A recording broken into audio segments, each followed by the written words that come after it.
أأتخذ من دونه آلهة إن يردني الرحمن بضر لا تغن عني شفاعتهم شيئا ولا ينقذون إني إذا لفي ضلال مبين إني آمنت بربكم فاسمعون قيل ادخل الجنة قال يا ليت قومي يعلمون بما غفر لي ربي وجعلني من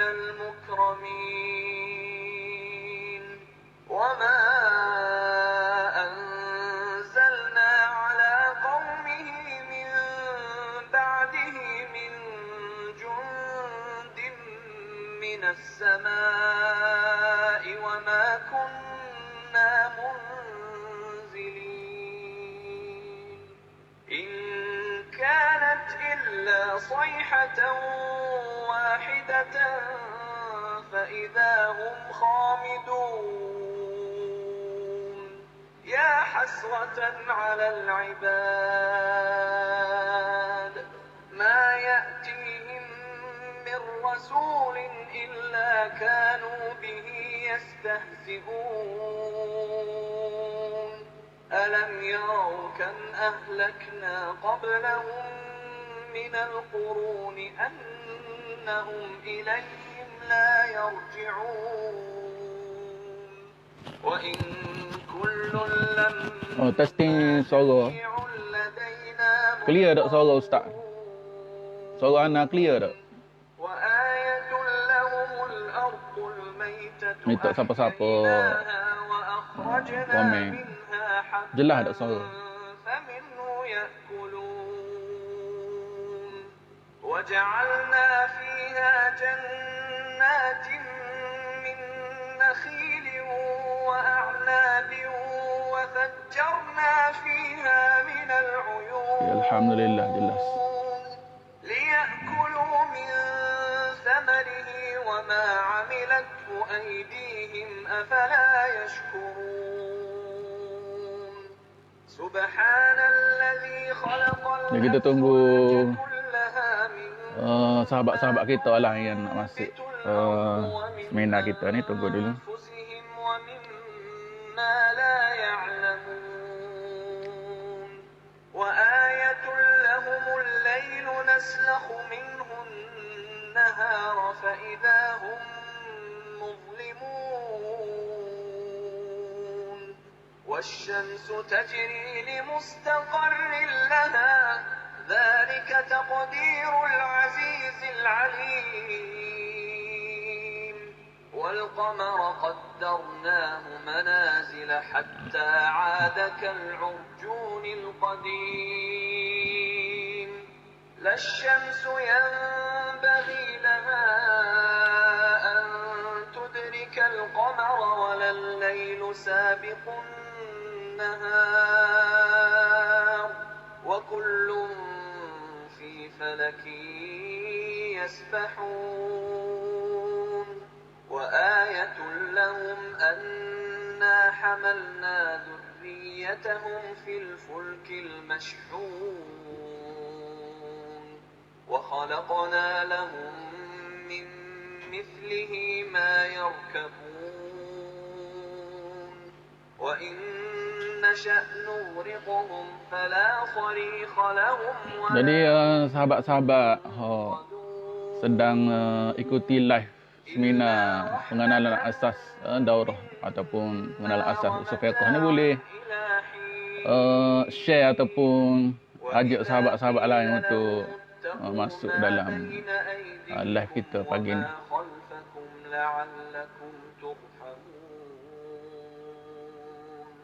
وما تأتيهم من آية من آيات Duk jauh dah kamera ni. إلا كانوا عنها Tak apa, guna tu lah, guna guna وإذا قيل poster tak apa. لهم أنفقوا مما رزقكم الله قال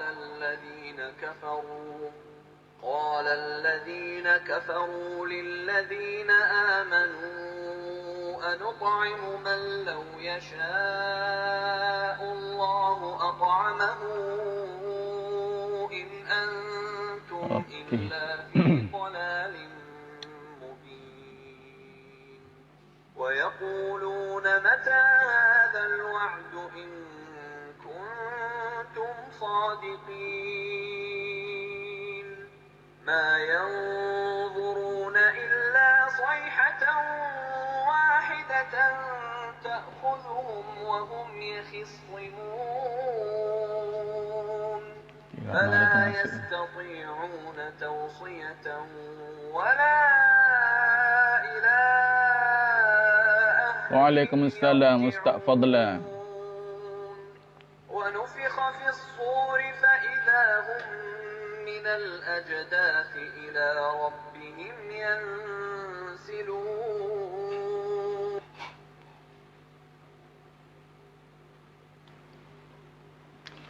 Okay, kita boleh mula dah. A'udzubillahi minasyaitonirrajim. Bismillahirrahmanirrahim. Assalamualaikum warahmatullahi taala wabarakatuh. Alhamdulillahi rabbil alamin. Wassalatu wassalamu ala asyrafil anbiya'i wal mursalin sayyidina wa nabiyyina wa habibina wa syafi'ina wa qudwatina wa maulana Muhammad wa ala alihi wa sahbihi ajma'in. Qala rabbi shrah li sadri wa yassir li amri wahlul 'uqdatam min lisani yafqahu qawli. Subhanaka la ilma lana illa ma 'allamtana innaka antal alimul hakim. Wala hawla wala quwwata illa billahil aliyyil azim. Summa amma ba'd. Alhamdulillah, pertama sekali marilah kita semua memanjatkan setinggi-tinggi kesyukuran kita kepada Allah Subhanahu wa taala. Kerana sebagaimana yang telah kita rancangkan dan sebagaimana yang telah dimaklumkan, pada pagi ini kita semua akan bersama-sama dalam seminar pengenalan asas usulul fiqh. Seminar pengenalan asas usulul fiqh sebelum daripada berlangsungnya daurah kitab Al-Luma'. Kitab Al-Luma' yang mana akan bermula pada malam esok, hari Ahad, pukul 10 malam. Jadi sebelum daripada kita memulakan daurah kitab Al-Luma', jadi pagi ini sebagai pengenalan lah, pengenalan kepada sahabat-sahabat sekalian, kepada semualah mereka yang ikuti live pada pagi ini, untuk kita tengok ataupun kita tinjau secara ringkas berkaitan dengan apakah itu yang dinamakan sebagai usulul fiqh. Ilmu usulul fiqh. Jadi ilmu usulul fiqh ni, kita panggil usul fiqh lah. Ilmu usul fiqh ni antara ilmu yang sangat-sangat penting. Sangat-sangat penting. Yang mana kalau penuntut ilmu tu dia belajar ilmu agama, maka usul fiqh ni satu komponen penting lah untuk memahami agama tu sendiri. Kalau dia tidak belajar ilmu usul fiqh, maka banyak perkara yang berkaitan dengan agama ni dia tidak faham. Dia tidak tahu kenapa terbinanya agama ni, dengan hukum-hukumnya, dengan sandaran-sandarannya, dengan dalil-dalilnya dan sebagainya. Dan sekiranya dia belajar usul fiqh, maka insya-Allah tasawur dia ataupun gambaran dia akan semakin jelas. Paling kurang pun dia akan dapat satu gambaran yang jelas tentang hakikat agama itu sendiri, terutamanya dalam persoalan syariah. Kerana agama ni, ataupun kalau kita sebut Islam, dia ada perkara yang berkait dengan akidah, aqidatan wa syari'atan wa sulukan ataupun akhlak. Ada perkara yang berkait Dengan akidah ada perkara yang berkait dengan syariah, ada perkara yang berkait dengan akhlak. Sama ada perkara tu perkara akidah ataupun perkara tu adalah berhubung dengan syariah ataupun berhubung dengan akhlak, semuanya ada kena-mengena dan ada perkaitan dengan usul fiqh. Kerana fiqh itu pentingnya faham. Agama ni asasnya adalah faham. Man yuridillahu bihi khairan yufaqihu fid din. Siapa-siapa yang Allah Subhanahu wa taala kehendaki dia ni mendapat kebaikan, maka Allah Subhanahu wa taala akan bagi kepada dia fiqh, faham dalam agama. Jadi faham dalam agama ni dia ada usul. Dia ada teras-teras dia, dia ada tunjang-tunjang dia. Dia ada dasar-dasar dia yang membentuk kefahaman tersebut. Yang membentuk fiqh tersebut. Sama ada fiqh tu dalam persoalan akidah, ataupun fiqh itu dalam persoalan syariah, ataupun fiqh tu dalam persoalan tasawuf, akhlak ataupun suluk. Cuma bila kita sebut usulul fiqh, maka ia lebih kepada perbincangan tentang bagaimana hukum-hukum agama itu terbentuk. Bagaimana terbentuknya hukum wajib. Bagaimana terbentuk hukum sunat. Bagaimana terbentuk hukum harus, haram, makruh dan sebagainya. Kerana 5 perkara ni perkara yang sering kita dengar, yang sering disebut, itu berkaitan dengan hukum taklifi.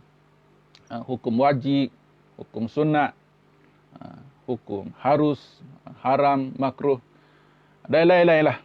Sebagaimana yang dibincangkan dalam ilmu usulul fiqh. Jadi muslimin muslimat, ikhwah dan akhwat, sahabat-sahabat yang dikasihi lagi dirahmati oleh Allah Subhanahu wa taala. Jadi anda rasa di tangan masing-masing sudah diberikan bahan seminar kita pada pagi ini. Ada slide, jadi masing-masing boleh tengoklah slide. Jadi anda tidak akan banyak buat ulasan lah. Tidak kata kecek story. Orang Kelantan panggil kecek. Kecek tu, kecek ikut nak kecek ikut tubik mulut. Ikut apa yang keluar daripada mulut. Tidak. Jadi anda akan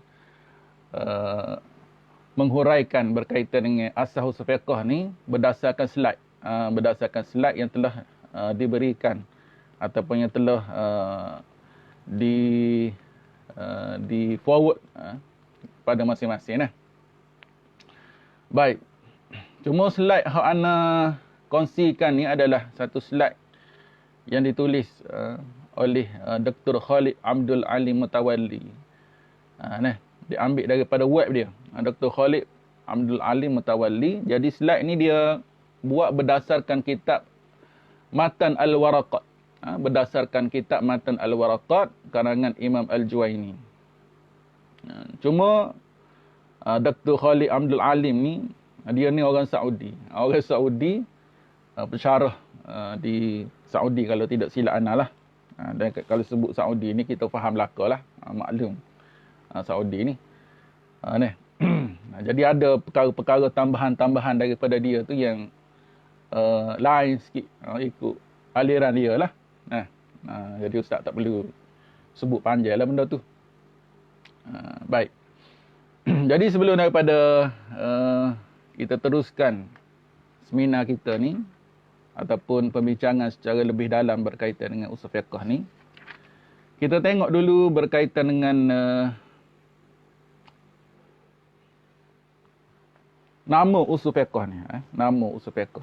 Bagaimana kita nak mengenali usul fiqh, ataupun kita nak lihat gambaran luar dulu. Gambaran luar, kulit luar berkaitan dengan usul fiqh. Pertama sekali kita tengok tentang hakikat Islam itu sendiri. Islam itu sendiri sebagaimana yang kita tahu bahawa satu agama yang lengkap, satu agama yang syumul, yatanawalu jami' mazahiril hayah, yang menyentuh seluruh aspek kehidupan. Dan Islam ni adalah agama yang lengkap dan sesuai untuk sepanjang zaman. Tidak kata Islam ni untuk zaman Nabi saja. Islam ni untuk zaman sahabat saja. Islam ni untuk zaman khilafah saja.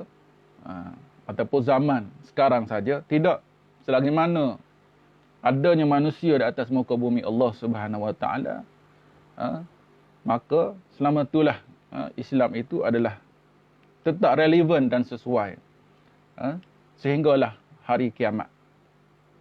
Jadi para ulama Islam sentiasa berjuang untuk memastikan agar ajaran Islam dapat diwarisi daripada satu generasi ke satu generasi yang lain. Agar Islam itu dapat diamalkan daripada zaman Nabi SAW sehinggalah berlakunya kiamat. Maknanya daripada satu generasi dipindahkan kepada generasi yang lain. Islam itu kekal. Ada kaedah-kaedah dia, ada cara-cara dia. Jadi inilah perjuangan para alim ulama untuk memastikan Islam itu sampai ke seluruh zaman. Jadi mereka telah mengumpul serta menulis ilmu-ilmu berkaitan dengan syariah. Antaranya ilmu yang kita nak bincangkan pada pagi ini, iaitu berkaitan dengan ilmu usul fiqh.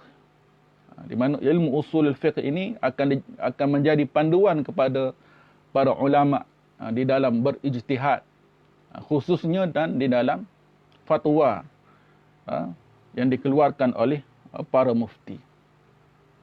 Jadi usul fiqh ni secara kasarnya adalah merupakan ilmu yang mesti ada pertama sekali kepada para mujtahid. Kepada mujtahid, mereka yang ingin istinbat untuk mengeluarkan hukum daripada nas-nas Al-Quran, hadis dan sebagainya. Dan mesti difahami betul-betul kepada mereka yang terlibat di dalam persoalan fatwa ataupun ifta, menjawab persoalan-persoalan semasa yang berlaku di dalam masyarakat. Maka sekiranya seseorang itu dia keluarkan hukum, contohnya kita tengok sekarang ni dalam media sosial, ramai orang yang berkata-kata, yang bercakap tentang hukum. Tapi sekiranya mereka bercakap tentang hukum dalam keadaan tidak memahami ilmu usulul fiqh, tidak belajar pun ilmu usulul fiqh, maka cara mudahnya kita kata dia bercakap bighairi ilm, tanpa ada ilmu. Bercakap perkara yang dia tidak tahu. Sedangkan Allah Subhanahu Wa Taala sebut wala taqfu ma laysa laka bihi ilm. Jangan kamu bercakap ataupun berkata-kata perkara yang kamu tidak tahu. Maka kita faham daripada ayat ni, orang yang bercakap tentang hukum dalam keadaan dia ni tidak tahu tentang hukum, apatah lagi dia tidak belajar tentang usul fiqh, maka boleh membawa kepada hukum haram. Haram seseorang itu berkata-kata ataupun bercakap berkaitan dengan hukum dalam keadaan dia tidak belajar. Dia tidak belajar. Maka orang yang tidak belajar ilmu usul fiqh ni, dia tidak layak untuk jadi mufti. Dia tidak layak bercakap tentang hukum. Dia tidak layak untuk mengeluarkan hukum, untuk menjawab hukum-hukum yang dikeluarkan oleh para mufti. Tidak layak untuk jawab, untuk bincangkan ijtihad para alim ulama. Dia tidak layak. Kenapa? Kerana dia tidak ada asas. Dia tidak tahu tentang bagaimana cara keluarnya hukum tersebut, bagaimana terbentuknya hukum tersebut. Maka prasyarat pertama untuk seseorang itu bercakap tentang hukum, untuk mengeluarkan hukum, untuk membincangkan hukum, untuk iktirad hukum, untuk rad hukum, sekiranya dia tidak setuju, asasnya dia belajar kena ilmu usul fiqh. Dia belajar tak bagaimana cara fiqh itu terbentuk. Dia belajar ke bagaimana cara terbitnya hukum wajib, hukum sunat, hukum harus, haram dan sebagainya. Sekiranya dia tidak belajar, sekiranya dia tidak tahu, maka adalah suatu perkara yang salah dan haram untuk dia bercakap. Maka bagaimana dia nak buat sekiranya dia tidak setuju? Dia terima je lah. Dia kena senyap lah. Ibarat kata, kalau dia ni orang sakit, bila doktor bagi ubat pada dia, bila doktor bagi nasihat kepada dia, Dia tidak belajar ilmu kedoktoran, dia tidak belajar ilmu sains. Tapi dia nak iktiraf doktor. Dia nak jawab doktor dia. Nak balas apa yang doktor bagi pada dia. Nasihat ke ubat ke berapa. Jadi seolah-olah tak kena lah. Tak kena. Dan inilah yang berlaku dalam masyarakat kita. Ramai orang yang bercakap tentang hukum. Dalam agama ni kalau kita tengok, semua manusia nak bercakap berlaku. Tak kira lah dia ni siapa. Dia ni tukar kebun ke. Dia ni tukar masak ke. Dia ni cikgu geografi ke, sains ke, apa ke. Nak kecek berkaitan dengan hukum. Ni salah. Bukan kata tidak boleh bercakap tentang hukum.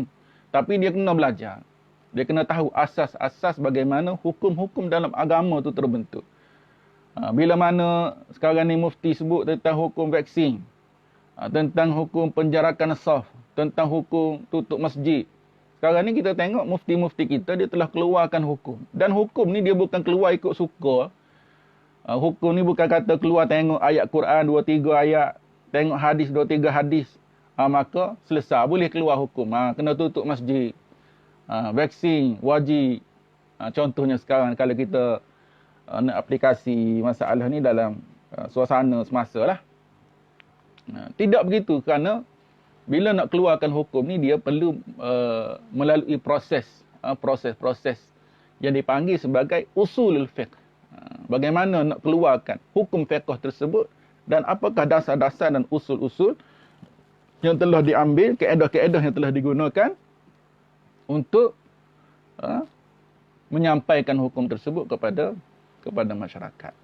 Inilah yang dilakukan oleh institusi fatwa, jabatan-jabatan mufti di mana-mana tempat, tak kiralah di Malaysia ke, di mana-mana negara umat Islam.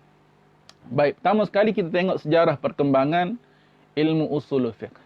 Sejarah perkembangan ilmu usulul fiqh. Jadi perkembangan ilmu usul fiqh ni kita boleh bahagikan kepada tiga. Tiga zaman. Pertama sekali zaman pertama. Zaman pertama ni yang dimaksudkan ialah zaman Rasulullah sallallahu alaihi wasallam. Jadi pada zaman Nabi sallallahu alaihi wasallam hukum-hukum diambil daripada wahyu Allah Subhanahu wa taala, iaitu dalam bentuk Al-Quranul Karim dan juga sunnah Nabi sallallahu alaihi wasallam. Kerana pada ketika itu Rasulullah masih lagi hidup. Jadi segala perkara, persoalan-persoalan tentang agama, isu-isu dalam masyarakat, semuanya dirujuk direct kepada Nabi SAW. Kerana Nabi lah, Rasulullah lah, yang merupakan sumber kepada perundangan, sumber kepada agama. Jadi apa-apa masalah, tanya Nabi SAW. Ada persoalan tentang hukum, rujuk Nabi SAW. Jadi segala masalah yang timbul dirujuk terus kepada Nabi kita Nabi Muhammad sallallahu alaihi wasallam, dan baginda sallallahu alaihi wasallam akan menjawab secara terus berdasarkan kepada wahyu Allah Subhanahu wa taala dan penjelasan daripada nabi kita sendiri. Di mana nabi kita ni adalah merupakan wahyu Allah Subhanahu wa taala yang bergerak. Al-Quran yang bergerak. Nak faham tentang agama, nak faham tentang Al-Quran, maka apa yang dilakukan oleh Nabi SAW itulah, sama ada dalam kata-kata Nabi ataupun perbuatan Nabi ataupun perakuan Nabi, itulah yang menerangkan apa yang ada di dalam Al-Quranul Karim. Kemudian zaman kedua ialah zaman sahabat radhiyallahu anhum. Jadi setelah Rasulullah SAW wafat, maka sebarang permasalahan yang timbul dirujuk kepada para sahabat. Kerana sahabat ni dia belajar dengan Nabi. Sahabat ni dia ambil ilmu daripada Nabi SAW.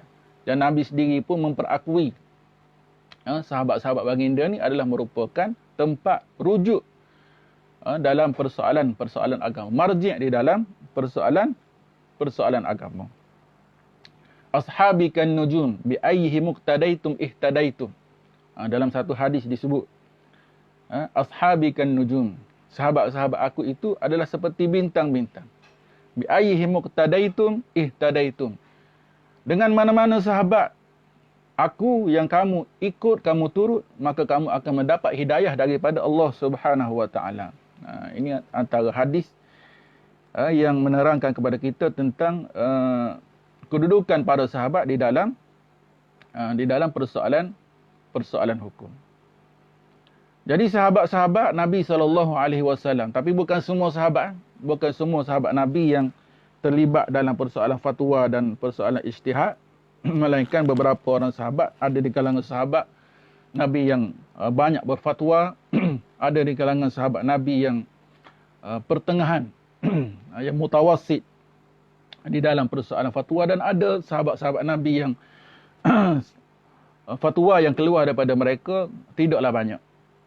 Tapi secara umumnya sahabat Nabi ni ada kemampuan untuk mengistimbat hukum terus daripada Al-Quranul Karim dan sunnah Nabi SAW, kerana ada beberapa faktor. Faktor pertama, sahabat-sahabat Nabi SAW menguasai bahasa Arab sehingga dapat memahami Al-Quran dan sunnah secara tepat. Kerana bahasa Arab itu adalah bahasa yang dituturkan oleh para sahabat. Bahasa Arab yang dituturkan oleh para sahabat ialah sebagaimana bahasa Arab yang Allah Subhanahu Wa Taala turunkan Al-Quran dengannya. Jadi para sahabat dapat memahami Al-Quranul Karim, dan tidak perlu belajar bahasa Arab sebagaimana kita kena belajar bahasa Arab. Sebagaimana Arab sekarang ni dia kena belajar bahasa Arab asli. Kerana sahabat-sahabat Nabi ni dia bercakap, memahami dan praktik bahasa Arab, bahasa yang ada dalam Al-Quran itu sendiri. Ini antara faktor pertama, kerana mereka memahami bahasa Arab.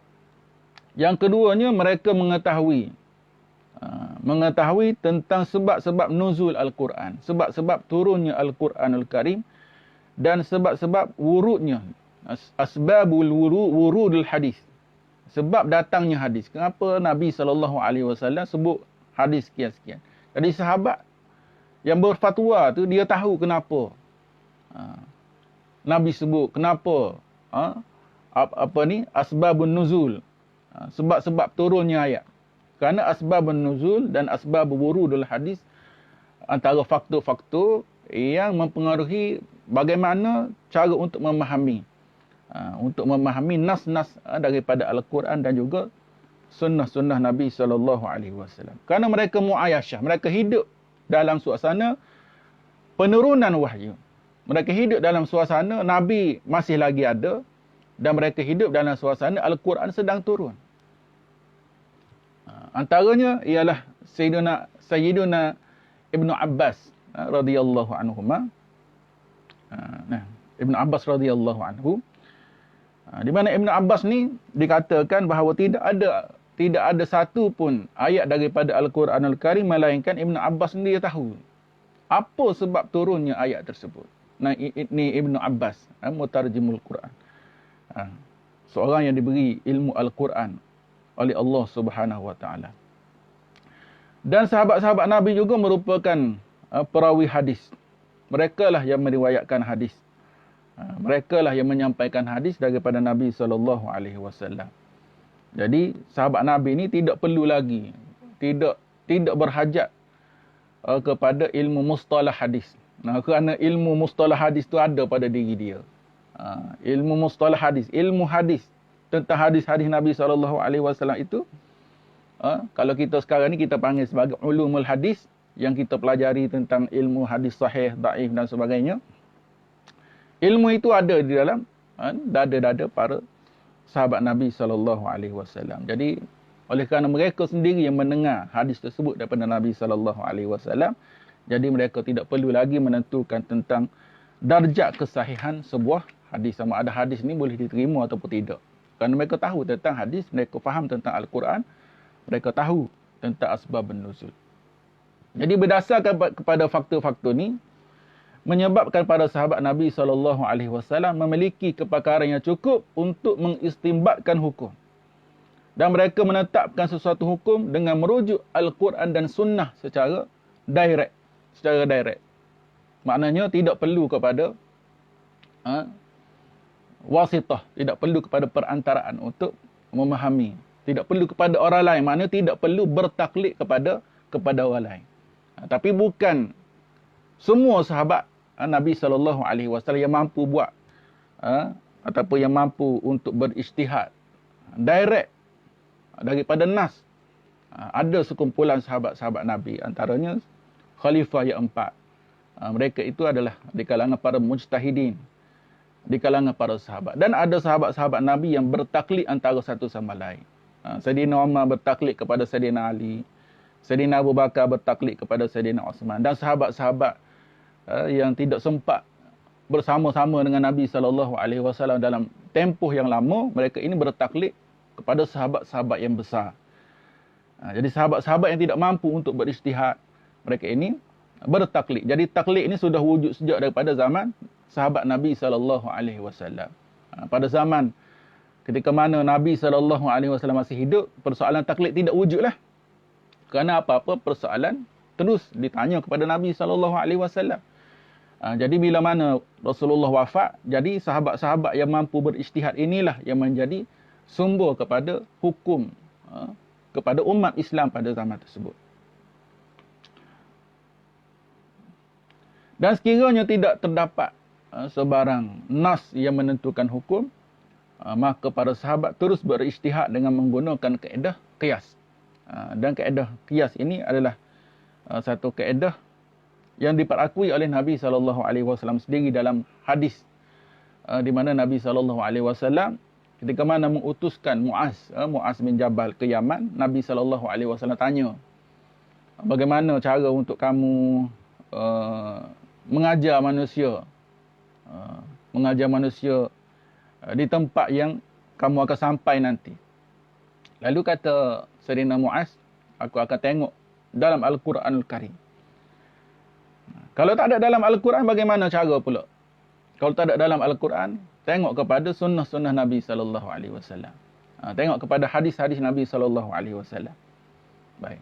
Lalu Nabi tanya, kalau tak ada dalam hadis, maka Sayyidina Muaz kata, ajtahidu bi ra'yi wala alu. Aku akan berijtihad dengan ra'yi, dengan pandangan aku. Maknanya, pandangan tersebut, ar-ra'yu tersebut adalah merujuk kepada qiyas. Lalu Nabi SAW memperakui apa yang dilakukan oleh Sayyidina Muaz. Selepas zaman sahabat, datang pula zaman tabi'in. Jadi pada zaman tabi'in inilah para ulama mula mengistinbatkan hukum. Tetapi tidaklah jauh bezanya dengan sahabat Nabi SAW. Maksud ana di sini, persoalan-persoalan tentang kaedah-kaedah istinbat mula dibincangkan. Mula menjadi suatu subjek di dalam persoalan istinbat ataupun untuk mengeluarkan hukum. Kerana pada zaman tabi'in ini sudah wujud. Sudah ada dah ulama-ulama mujtahidin di kalangan tabi'in. Sebagaimana Imam Abu Hanifah radhiyallahu anhu. Imam Abu Hanifah radhiyallahu anhu yang wafat pada tahun 105 Hijrah. 105 Hijrah. Kemudian lahir Al-Imam Syafi'i. Jadi mereka di kalangan para salafus salih, di kalangan mereka yang lahir pada zaman awal Islam. Di situlah mula timbul perbincangan tentang kaedah-kaedah istinbat. Tetapi belum ada lagi suatu kitab khusus, suatu karangan khusus yang membincangkan bagaimana cara untuk istinbat. Tetapi kaedah istinbat itu sudah ada di dalam dada-dada para ulama. Bukan kata ilmu usul fiqh ni suatu ilmu yang baru timbul zaman Imam Syafi'i, baru timbul zaman Imam Abu Hanifah. Tidak. Kerana kaedah istinbat itu sendiri telah diajar oleh Nabi SAW. Zaman Nabi itu sudah ada dah kaedah istinbat, kaedah usul fiqh. Cuma nama usul fiqh itu baru je. Nama yang baru, tapi madmun ataupun isi di dalam ilmu usul fiqh itu sudah wujud sejak zaman Nabi SAW, dan Nabi telah melatih para sahabat untuk berfatwa. Melatih Sayyidina Ali untuk berfatwa, melatih Sayyidina Abu Bakar untuk berfatwa, untuk mengaplikasikan kaedah-kaedah istinbat yang diajar oleh Nabi SAW. Kalau tidak ada kaedah ni, ataupun kalau Nabi tidak ajar kaedah ni, bagaimana sahabat-sahabat Nabi ni dia dapat beristinbat? Maka oleh kerana tu, kita tidak boleh kata ilmu usul fiqh ni ilmu yang baru timbul pada kurun kedua Hijrah, kurun ketiga Hijrah, tidak. Ataupun ilmu usul fiqh ni pada zaman Imam Syafi'i ni tu baru ada. Nama je baru ada, sebagaimana ilmu nahwu, ilmu sarah, ilmu tafsir, ilmu akidah, ilmu kalam itu baru belaka. Tu perkara-perkara bid'ah. Perkara-perkara bid'ah yang wajib lah. Bid'ah yang wajib. Tetapi madmun kepada ilmu usul fiqh itu sudah wujud sejak daripada zaman Nabi SAW. Kaedah-kaedah istinbat itu sudah ada sejak daripada zaman Nabi SAW. Dan Nabi ajar para sahabat untuk menggunakan kaedah istinbat ni. Dan sahabat pula, bila Nabi SAW wafat, sahabat pun guna kaedah-kaedah yang diajar oleh Nabi itu. Bagaimana cara untuk memahami nas, bagaimana cara untuk memahami Al-Quran. Sebab tu kita tengok banyak hukum-hukum yang tidak ada pada zaman Nabi SAW dikeluarkan oleh para sahabat. Terutamanya zaman Sayyidina Umar Al-Khattab. Zaman Sayyidina Umar Al-Khattab. Contoh yang anda boleh sebut sekarang ni berkaitan dengan persoalan zakat. Di mana zaman Sayyidina Umar Al-Khattab, Sayyidina Umar tidak lagi memberikan zakat kepada tentera-tentera Islam yang berjihad. Kerana tentera-tentera Islam yang berjihad pada zaman Sayyidina Umar Al-Khattab sudah diberikan gaji, khusus kepada mereka, di mana perkara ni tidak ada pada zaman Nabi SAW. Maka mengikut ijtihad Sayyidina Umar Al-Khattab, golongan yang berjihad fi sabilillah, yang merupakan asnaf fi sabilillah yang terlibat dalam peperangan, sudah tidak layak lagi untuk menerima zakat kerana berbeza konteks ayat tersebut. Itu antara pandangan Sayyidina Umar Al-Khattab. Begitulah dalam masalah-masalah lain. Banyak. Kalau kita tengok ijtihad para sahabat. Ijtihad para sahabat ni maknanya hukum yang tidak ada pada zaman Nabi SAW. Ini menunjukkan bagaimana para sahabat memahami nas, memahami konteks, dilalah daripada setiap lafaz-lafaz yang ada di dalam Al-Quranul Karim. Contohnya bagaimana cara untuk menerima hadis. Lalu bila ada hadis yang disampaikan oleh mana-mana sahabat, antara perkara yang dilakukan oleh sahabat-sahabat Nabi SAW. Ada seorang sahabat ni dia kata Nabi SAW bersabda dengan hadis sekian. Maka antara perkara pertama yang dilakukan oleh sahabat-sahabat Nabi bila menerima hadis tersebut, bila mendengar hadis tersebut, sahabat akan membandingkan makna hadis itu dengan apa yang terkandung di dalam Al-Quranul Karim. Dan benda ni adalah satu perbincangan yang ada di dalam ilmu usulul fiqh, di dalam bab at-ta'arud. Dalam bab ta'arud, apabila berlaku ta'arud di antara nas, sama ada nas Al-Quran dengan Al-Quran, nas Al-Quran dan hadis, maka bagaimana cara untuk berta'amul dengan nas-nas yang berta'arud, yang bercanggah. Maka sekiranya berlaku percanggahan dan sebagainya, ada di kalangan sahabat yang akan mempersoalkan tentang hadis tersebut. Ini ada perbincangan di dalam ulumul hadis lah. Baik. Zaman kemunculan ilmu usul fiqh. Bilakah muncul ilmu yang dinamakan usulul fiqh? Jadi usulul fiqh sebagaimana yang disebutkan tadi, kaedah-kaedah istinbat itu sebenarnya sudah ada sejak daripada zaman Nabi SAW. Cuma bilakah ilmu tersebut merupakan satu ilmu yang berdiri dengan sendiri. Jadi satu ilmu yang khusus, ilmu yang mustaqil. Sebagaimana ilmu nahwu, ilmu saraf dan sebagainya, ilmu tafsir dan sebagainya. Kerana agama pada awal Islam itu semuanya dirujuk dengan kalimah fiqh. Fiqh belaka. Tak kira lah akidah. Akidah pun dipanggil fiqh. Hukum syariah pun dipanggil fiqh. Ilmu berkaitan dengan suluk, berkaitan dengan akhlak pun dipanggil sebagai fiqh. Jadi setelah berlalunya zaman tabi'in, jadi pemikiran umat Islam semakin berubah. Bilangan umat Islam semakin ramai. Berlakunya percampuran antara bangsa Arab dan bukan bangsa Arab. Jadi kesannya penggunaan bahasa Arab menjadi semakin lemah. Kenapa? Kerana bahasa Arab sudah bercampur. Sudah bercampur dengan bahasa yang tidak Arab. Jadi Bahasa Arab sudah lagi tidak di dalam ciri-ciri asalah dia. Tidak lagi bahasa Arab itu dituturkan sebagaimana bahasa Arab pada zaman Nabi SAW. Maka timbullah masalah. Perkataan-perkataan lafaz-lafaz yang ada dalam Al-Quranul Karim sudah lagi bercampur dengan kefahaman-kefahaman daripada bahasa-bahasa yang lain. Jadi timbullah masalah-masalah baru yang tidak ada hukumnya sama ada di dalam Al-Quranul Karim dan sunnah Nabi SAW. Ni semakin banyaklah, maknanya semakin banyak berlaku perkara-perkara tersebut. Pada zaman sahabat sudah berlaku dah ijtihad yang baru, hukum-hukum yang baru. Tapi selepas zaman tabi'in, perkara ni menjadi semakin banyaklah. Maka berpunca daripada masalah tersebutlah para ulama mula menulis. Kaedah-kaedah yang tertentu yang dinamakan sebagai usul fiqh. Di sinilah kalau kita boleh katakan bagaimana ilmu usul fiqh itu muncul secara tersendiri. Di mana ilmu usul fiqh yang ditulis oleh para alim ulama ini dijadikan sebagai panduan kepada para alim ulama untuk berijtihad. Dikatakan bahawa muncul idea ini ialah pada akhir kurun ke-2 Hijrah. Pada akhir kurun ke-2 Hijrah. Iaitu pada zaman Imam Asy-Syafi'i radhiyallahu anhu.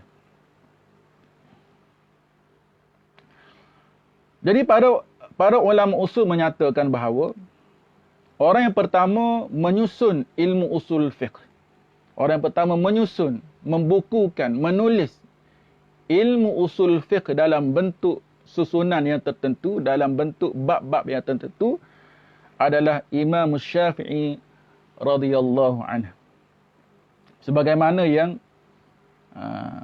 kita semua tahu, iaitu Al-Imam Syafi'i telah menulis sebuah kitab yang bernama Ar-Risalah. Ar-Risalah. Inilah kitab yang pertama mengikut jumhur ulama. Mengikut jumhur ulama, kitab yang pertama yang membincangkan tentang ilmu usul fiqh adalah kitab Ar-Risalah karangan Imam Asy-Syafi'i. Jadi kena bezakan di antara pembukuan ilmu usul fiqh dan kewujudan ilmu usul fiqh. Kalau pembukuan ilmu usul fiqh atau kita panggil sebagai tadwin, penyusunan mengikut bab-bab tertentu, mengikut cara-cara tertentu, dengan nama-nama tertentu, ianya dimulakan oleh Imam Asy-Syafi'i. Imam Syafi'i adalah orang yang mula-mula yang menulis tentang ilmu usulul fiqh.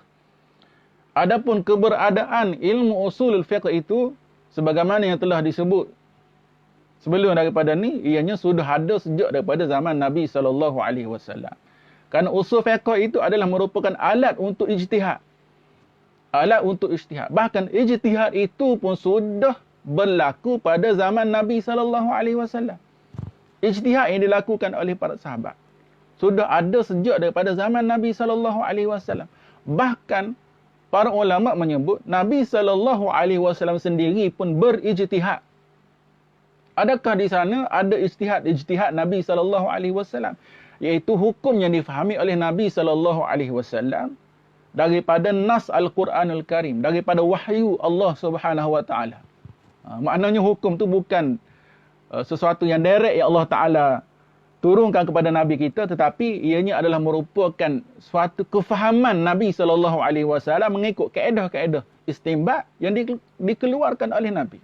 Jadi ada perbincangan di kalangan para alim ulama, adakah Nabi SAW itu berijtihad? Mengikut qaul rajihnya yang asahnya, Nabi SAW juga adalah mujtahid. Tentu dah Nabi ini berijtihad. Dan Nabi SAW lebih daripada mujtahid lah. Dia seorang Rasul daripada Allah. Tapi Rasulullah pun berijtihad. Sifat sebagai mujtahid itu pun ada pada diri Nabi SAW. Dan begitu juga sahabat-sahabat Nabi SAW pada zaman Nabi pun berijtihad. Contohnya, apa yang difahami oleh para sahabat Nabi SAW ketika mana peperangan Bani Quraizah. Nabi SAW sebut kepada para sahabat, jangan kamu solat asar sehinggalah kamu sampai ke perkampungan Bani Quraizah. Lalu ada di kalangan sahabat Nabi SAW yang mana memahami nas tersebut secara directly. Maknanya secara harfiah, secara literal. Nabi kata, jangan kamu solat asar sehinggalah kamu sampai ke perkampungan Bani Quraizah. Lalu ada sahabat yang mana bila masuk waktu asar, dia tidak solat asar. Dia tak semaya lagi asar. Sehinggalah dia betul-betul sampai ke perkampungan Bani Quraizah. Sedangkan pada waktu tu, waktu malam dah. Habis dah waktu asar. Masuk maghrib. Boleh jadi isya dah. Tapi tidak solat asar. Kenapa? Kerana melihat kepada zahir teks nas hadis daripada Nabi SAW. Ini ijtihad sahabat.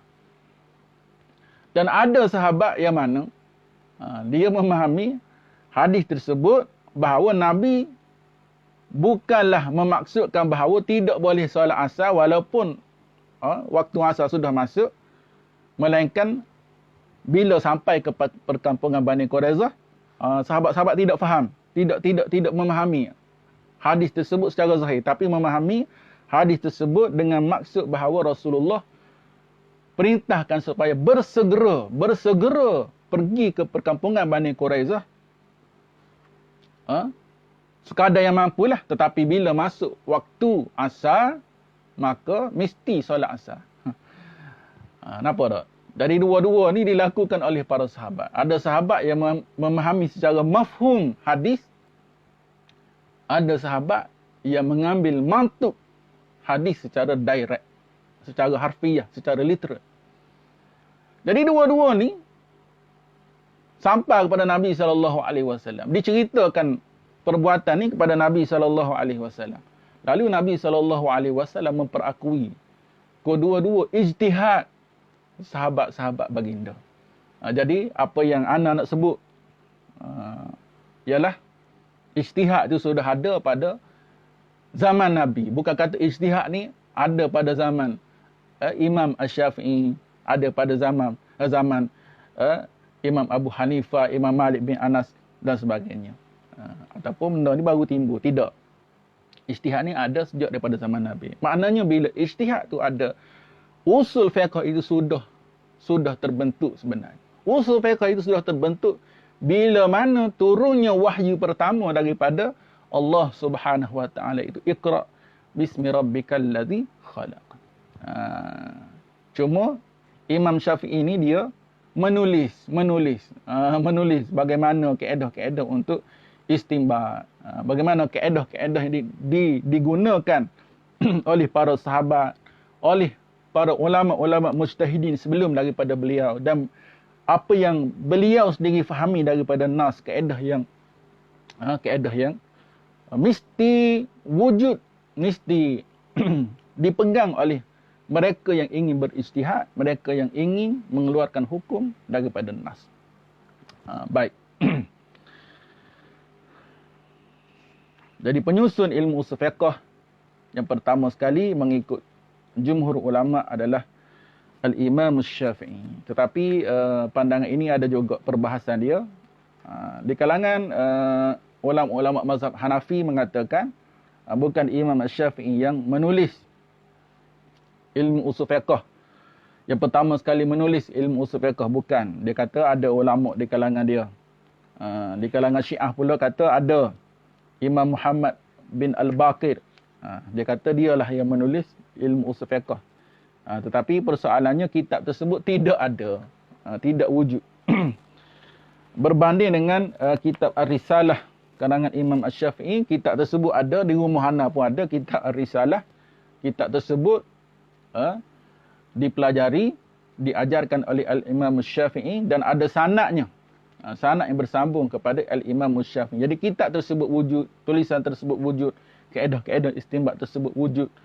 Maknanya dakwaan yang mengatakan bahawa Imam Asy-Syafi'i lah yang menulis pertama-tamanya di dalam ilmu usul fiqh ini adalah merupakan pandangan yang paling kuat sekali.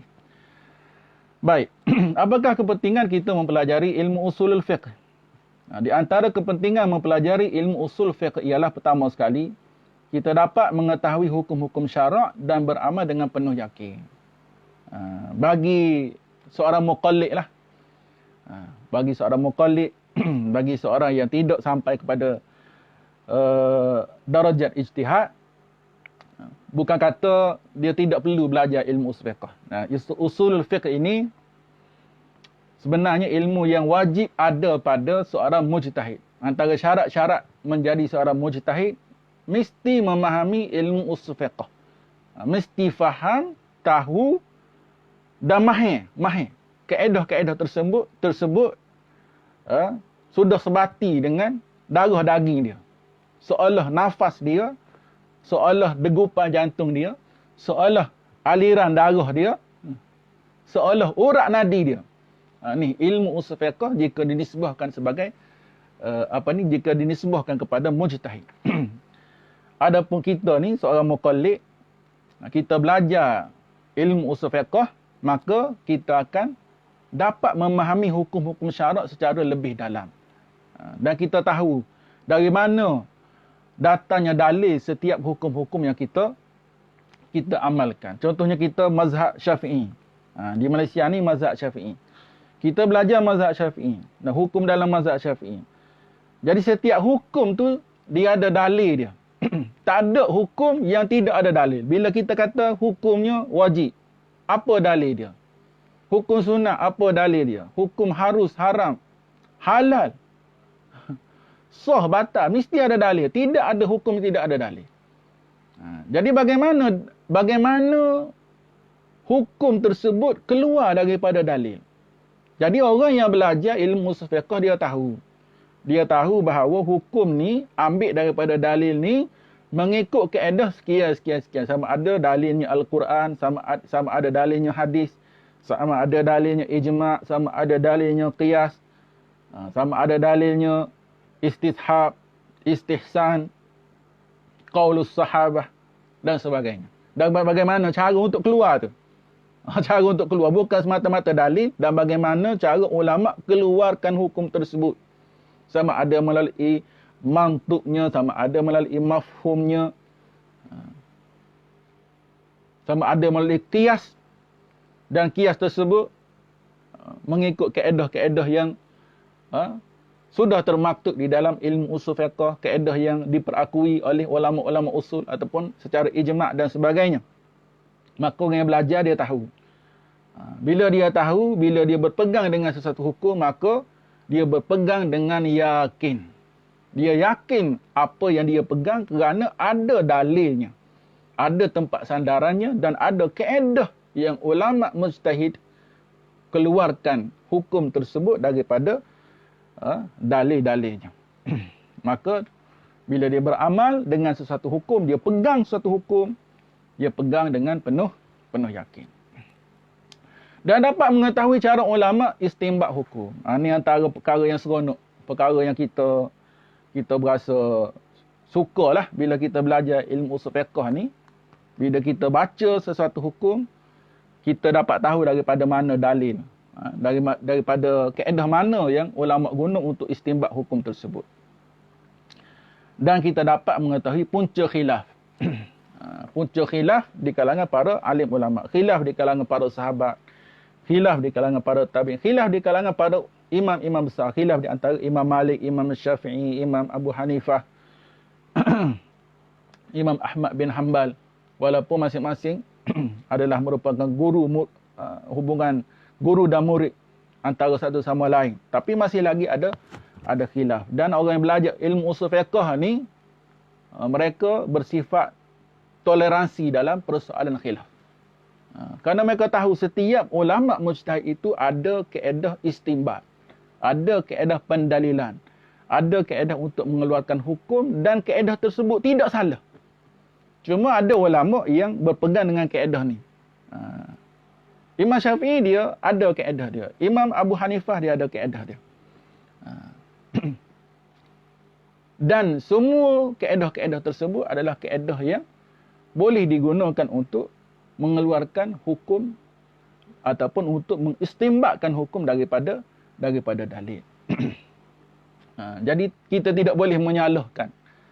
Tidak boleh menyalahkan mana-mana ulama ataupun para imam mujtahid yang menggunakan kaedah yang benar di dalam mengeluarkan mana-mana hukum. Ini antara perkara yang kita mesti pegang. Kita mesti pegang. Iaitu setiap ulama mujtahid dia ada kaedah tersendiri untuk mengeluarkan hukum. Baik. Jadi kalaulah seseorang tu dia bercakap hukum, dia berkata-kata dalam hukum dalam keadaan dia ni tidak tahu dalil, maka itu adalah merupakan satu jenayah besar di dalam syariah. Antara perkara jenayah yang besar di dalam syariah ialah bercakap tentang hukum tanpa mengetahui kaedah-kaedah untuk mengeluarkan hukum. Kalau sekadar membandingkan di antara mazhab-mazhab dan menjadikan mazhab itu betul, mazhab ni salah, itu tidak ada seorang pun di kalangan mereka yang faham tentang usul fiqh bercakap sebegitu. Tak ada. Melainkan di kalangan para mujtahid itu sendiri. Imam Syafi'i menyalahi Imam Abu Hanifah. Contohnya. Tapi Imam Syafi'i sendiri walaupun dia berbeza pandangan dengan mazhab Abu Hanifah. Imam Syafi'i dia tidak sempat dengan Imam Abu Hanifah. Dia sempat dengan anak murid Imam Abu Hanifah, dia belajar dengan anak murid Imam Abu Hanifah. Walaupun berbeza, walaupun Imam Syafi'i dia berbeza dengan ulama-ulama lain, tapi Imam Syafi'i dia kata ra'yi sawab. Ra'yi sawab. Pandangan aku betul. Betul. Walakin yahtamilul khata'. Tapi ada ihtimal khata'. Kerana ia adalah ijtihad. Kerana ia adalah kefahaman manusia. Dan manusia ni dia terdedah kepada salah dan silap. Tetapi bila mana kefahaman tersebut ada dasar dan kaedah-kaedah tertentu, maka dia boleh kata pandangan dia betul kerana berdasarkan kaedah-kaedah yang dia pegang. Sebab Imam Syafi'i kata, ra'yi sawab. Pandangan aku betul. Kenapa? Kerana aku ada kaedah sekian. Dan kaedah ni tidak ada pada kamu. Bila berdebat dengan Imam Syafi'i nyatakan hujah dia, Imam Syafi'i sebut dalil-dalil dia, dan pihak lawan tidak dapat jawab hujah Imam Syafi'i. Maka Imam Syafi'i kata, mengikut zahir kaedah tersebut, betul lah dia. Pandangan dia menang lah. Tapi tidak semestinya pandangan tersebut adalah pandangan yang solid 100%, ianya benar di sisi Allah Subhanahu Wa Taala. Sebab itulah Imam Syafi'i kata ihtimal. Ihtimal, ada kemungkinan berlakunya kesalahan. Wa ra'yuka khata'un. Pandangan kamu adalah salah. Wa yahtamilus shawab. Ada ihtimal shawab, betul. Ini kaedah bagaimana cara para ulama mujtahidin berta'amul di dalam khilaf antara satu sama lain. Mari zaman kita ni, bila tak setuju, bila mufti keluarkan hukum, lalu bukan kata nak jawab dengan dalil-dalil ilmiah. Bahkan mencaci mufti, memaki mufti, kata mufti dengan macam-macam perkataan yang keji dan sebagainya. Ini bukan cara agama, ini cara iblis, cara syaitan, cara nafsu. Nampak? Sebab itulah Imam Syafi'i kata, kalau aku berdebat dengan orang jahil, petai lagi aku salah. Daripada awal lagi aku kalah, kata Imam Syafi'i. Kalau aku berdebat dengan orang jahil, tentu aku akan kalah. Sebab orang jahil dia tidak ada asal, dia tidak tahu kaedah-kaedah ilmu, dia tidak tahu disiplin ilmu fiqh itu sendiri, disiplin agama itu sendiri. Jadi kita nak berdebat buat apa? Sebab dia tak tahu. Kita baca ayat Quran, dia tak tahu. Kita baca ayat Quran pun dia tidak tahu bagaimana cara untuk memahami nas. Baca hadis pun dia tidak tahu bagaimana cara untuk menerima hadis. Kenapa hadis ni mesti dipegang? Kalau sebut kaedah qiyas, dia tidak tahu qiyas tu. Kalau bahasa Kelantan dia kata, menate apa qiyas? Guna merima, qiyas dia tidak tahu. Nah, dia ingat qiyas ni serupa dengan matematik. 1 tambah 1, 2. 1 kali 1, 1 kali 5 jadi 1. Ada, tidak serupa matematik.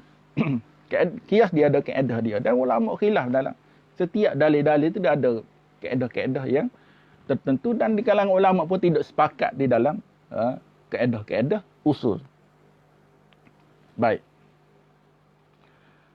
Jadi orang yang memahami ilmu usul fiqh, maka dia dapat memahami punca khilaf dan dapat berlapang dada. Sebab itulah di antara kaedah disebut la yunkaru fi makhtulifa fi. Tidak boleh diingkarkan dalam perkara yang khilaf. Kita tidak boleh ingkar, kita tidak boleh kata salah. Ijtihad mazhab Imam Abu Hanifah dalam masalah ini salah. Kunut subuh dalam mazhab Syafi'i tidak ada dalil tidak betul. Kalau Imam Syafi'i ada pada zaman kita dan kita letak dia Imam Syafi'i ini mujtahid mutlak mustaqil. Darjat tertinggi sekali di dalam ijtihad. Kalau kita letak Imam Syafi'i sebelah, letak orang yang kata Imam Syafi'i kunut yang kamu kata dalam subuh tu tak betul dalil dia, kita letak sebelah dia. Lalu kita dengar kedua-dua hujah. Kita nak dengar siapa sebenarnya? Nak dengar Imam Syafi'i sebagai seorang mujtahid mutlak mustaqil, ataupun kita nak dengar orang yang kata ijtihad Imam Syafi'i ini salah. Jadi orang yang bercakap, yang mengatakan bahawa ijtihad Imam Syafi'i itu tak betul, salah, tidak ada dalil yang tidak betul. Sebenarnya dia yang tidak betul kerana dia tidak faham. Tanggungjawab seorang mujtahid adalah mengeluarkan hukum. Betul salah tu bukan tanggungjawab dia. Tanggungjawab mujtahid mengeluarkan hukum berdasarkan kaedah ijtihad, kaedah usul fiqh.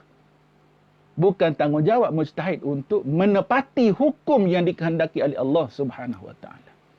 Sebab itulah Nabi SAW sebut tentang ijtihad, man ijtahada fa asaba falahu ajran. Sesiapa yang berijtihad lalu benar ijtihadnya itu, maka dia mendapat 2 pahala. Ijtihad yang benar dapat 2 pahala. Fa in akhta'a, kalau dia salah, falahu ajrun wahidun, maka dia pun dapat pahala. Imam Syafi'i itu dapat pahala dah. Walaupun salah dalam ijtihad dia sudah mendapat pahala. Dan tidak boleh dikatakan mana-mana ijtihad para imam itu adalah salah. Tidak boleh kita kata salah. Kerana setiap ijtihad itu melalui kaedah-kaedahnya.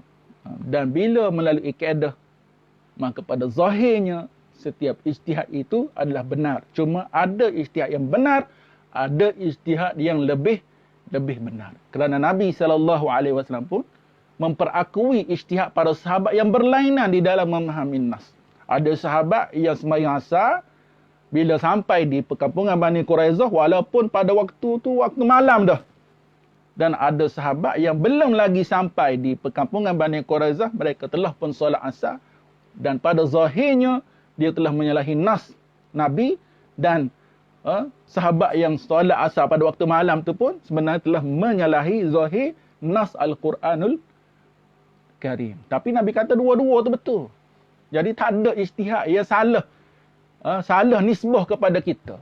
Yang boleh kata ijtihad itu tidak betul ialah sama-sama mujtahid.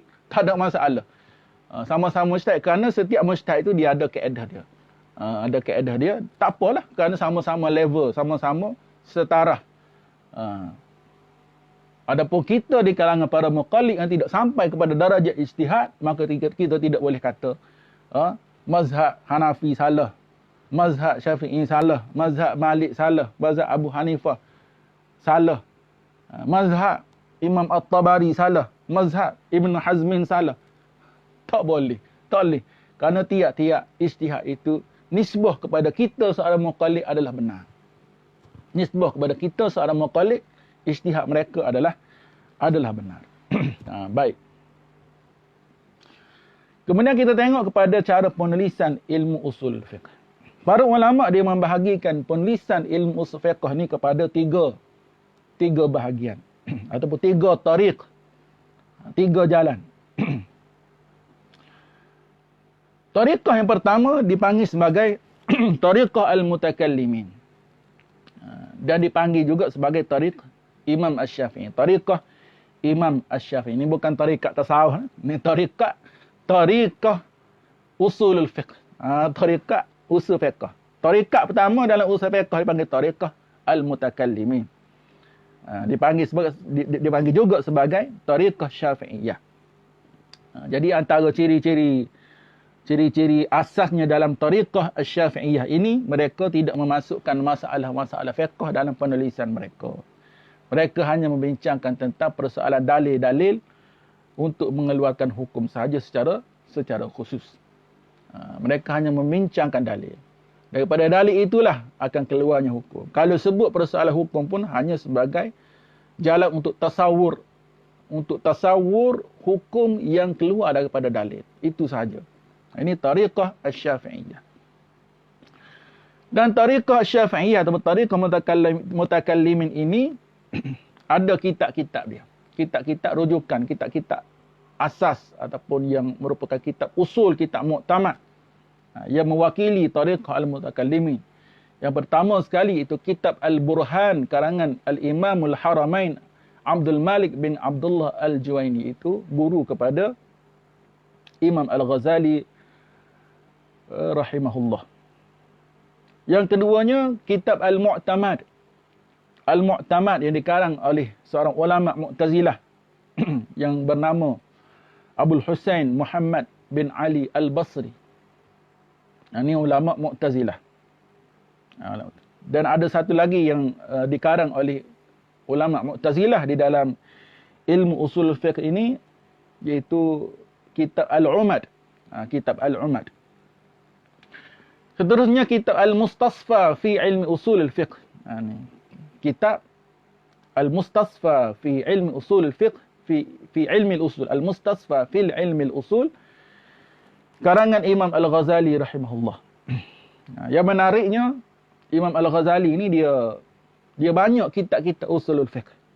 Tapi kitab Al-Mustasfa ni adalah kitab yang terakhir yang dikarang oleh Imam Al-Ghazali dalam ilmu usul fiqh, yang merupakan pandangan yang pure daripada pemikiran dia sendiri.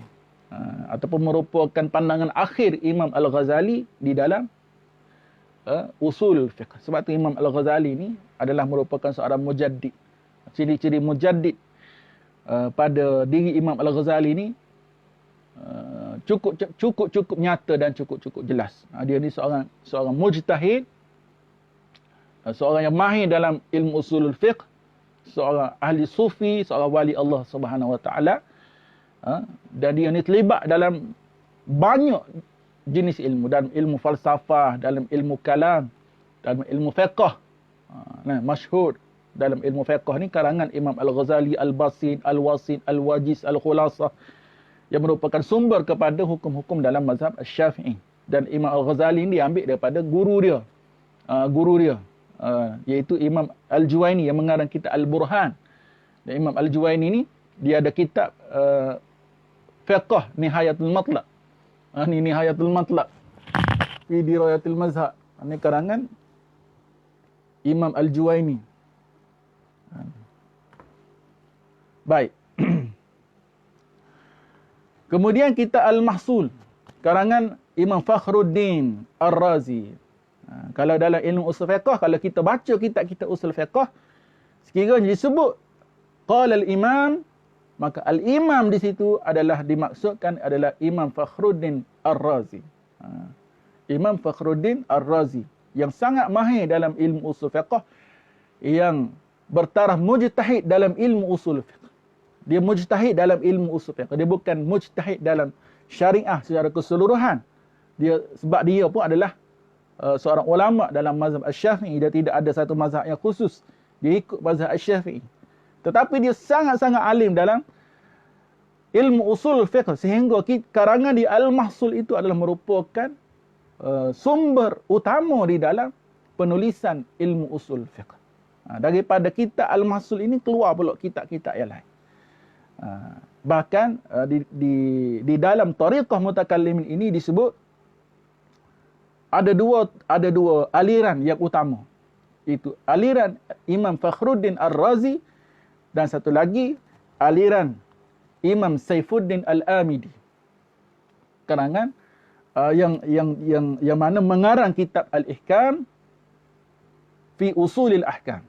Al-Ihkam fi Usulil Ahkam. Imam Saifuddin Al-Amidi. Jadi ada 4 kitab. 4 kitab utama dalam tariqah mutakallimin, iaitu Al-Burhan, karangan Imam Al-Juwaini. Kedua, Al-Mu'tamad, karangan Abul Husain bin Muhammad Ali Al-Basri. Ketiga, Al-Mustasfa fi Ilmi Al-Usul, karangan Imam Al-Ghazali, wafat tahun 505 Hijrah. Ketiga, keempat, Al-Mahsul, karangan Imam Fakhruddin Ar-Razi. Dan keempat, kelima, Al-Ihkam fi Usulil Ahkam, karangan Imam Saifuddin Al-Amidi. Baik. Ini adalah karangan-karangan daripada tariqah Al-Mutakallimin. Tariqah Al-Mutakallimin ini secara umumnya mewakili 3 mazhab. Iaitu mazhab Syafi'i, mazhab Hambali dan mazhab Maliki. Bila kita sebut 3 mazhab ni, ketiga-tiga ini diwakili oleh tariqah Al-Mutakallimin di dalam perbincangan ilmu usulul fiqh. Baik. Seterusnya, ataupun tariqah yang kedua dipanggil sebagai tariqah Al-Ahnaf. Tariqah Al-Ahnaf. Ataupun tariqah mazhab Hanafi. Dipanggil juga sebagai tariqah fuqaha. Tariqah Al-Fuqaha. Jadi tariqah ni dia menyusun kaedah-kaedah usul fiqh berdasarkan hukum yang diputuskan oleh imam-imam mazhab. Jadi imam-imam mazhab dia keluarkan hukum, dan daripada hukum-hukum yang dikeluarkan daripada imam mazhab tersebut, mereka membuat kesimpulan ianya adalah berdasarkan kaedah sekian. Kaedah. Bagaimana kaedah imam mazhab Hanafi ni, dia bertamu dengan nas, lalu keluar hukum tersebut, lalu ulama-ulama usul fiqh daripada tariqah Ahnaf, dia kaji setiap hukum-hukum yang ada yang dikeluarkan oleh imam-imam mazhab mereka ni, dia ambil apa kaedah yang diguna pakai. Lalu dihimpunkan menjadi kitab-kitab khusus bagi tariqatul Ahnaf. Dan kaedah penulisan tariqatul Ahnaf banyak memuatkan tentang persoalan-persoalan hukum-hukum fiqh. Jadi banyak hukum-hukum fiqh yang disebut di dalam tariqatul Ahnaf. Berbeza dengan tariqah Al-Mutakallimin yang tidak menyebut tentang hukum-hukum fiqh. Masalah-masalah fiqh. Dia tidak sebut. Melainkan sedikit sahaja. Tapi dalam tariqatul Ahnaf banyak menyebut. Kaedah ini diambil daripada hukum sekian. Baik. Dan kitab yang ditulis mengikut cara tariqatul Ahnaf ini ada beberapa kitab. Yang utama. Pertama sekali kitab Al-Usul, karangan Imam Al-Jassas. Dan kitab Al-Usul, karangan Abu Zaid Abdullah bin Umar Ad-Dabusi. Yang ketiga, kitab Al-Usul juga karangan Imam Al-Bazdawi. Dan keempat, kitab Kashful Asrar, karangan Abdul Aziz bin Ahmad Al-Bukhari. Ini keempat-empat ini adalah mewakili tariqah Al-Ahnaf ataupun tariqatul Fuqaha. Jadi tariqah pertama, tariqatul Syafi'iyah ataupun tariqah Al-Mutakallimin. Yang kedua, tariqatul Ahnaf ataupun dipanggil juga sebagai tariqatul Fuqaha. Dan ketiga adalah tariqah Al-Mutaakhirin. Tariqatul Mutaakhirin, tariqah ulama yang mutaakhirin. Di mana cara penulisan tariqatul Mutaakhirin ini ialah menggabungkan kedua-dua tariqah tersebut. Menggabungkan di antara tariqatul Ahnaf dan tariqah Al-Mutakallimin. Menggabungkan di antara dua tariqah tersebut. Dan cara penulisan ini dipanggil sebagai tariqatul Mutaakhirin. Akhirnya cara ini diikuti oleh ulama dari pelbagai mazhab seperti mazhab Hanafi, Syafi'i, Hambali dan Maliki. Inilah tariqah yang akhir sekali yang dipegang oleh para ulama. Jadi kalau kita beli kitab usul fiqh, kita baca kitab usul fiqh, kita kena tahu kitab ni tariqah mana? Tariqah Mutakallimin ke, tariqatul Ahnaf ke, ataupun tariqah Al-Mutaakhirin. Jadi antara kitab-kitab yang ditulis mengikut tariqah Al-Mutaakhirin ini, antara kitabnya ialah kitab Badi'uz Zaman karangan Muzaffaruddin Ahmad bin Ali As-Sa'ati Al-Hanafi. Kitab Badi'uz Zaman. Kedua, kitab At-Tanqih dan syarahnya yang bernama At-Tawdih karangan Sadrus Syariah Ubaidullah bin Mas'ud Al-Mahbubi Al-Bukhari Al-Hanafi, dan kitab Jam'ul Jawami'. Ini kitab yang masyhur, yang diajar boleh dikatakan diajar sehingga sekarang di pondok-pondok, di pesantren-pesantren, di jamiah-jamiah mengajar kitab Jam'ul Jawami'. Itu karangan Imam Tajuddin Abdul Wahab bin Ali As-Subki Asy-Syafi'i. Kitab Jam'ul Jawami' ni antara kitab yang sangat-sangat masyhur dan teramat banyak syarah-syarahnya. Teramat banyak syarah-syarahnya. Cuma antara banyak-banyak syarah yang masyhur yang mensyarah kitab Jam'ul Jawami' ni adalah syarah Imam Mahalli, Imam Jalaluddin Al-Mahalli. Dan kitab syarah Mahalli pada Jam'ul Jawami' ini adalah syarah yang diajar oleh para ulama-ulama sehingga waktu sekarang lah. Baik. Jadi itu sedikit sebanyak berkaitan dengan kulit luar ilmu usul fiqh. Baik.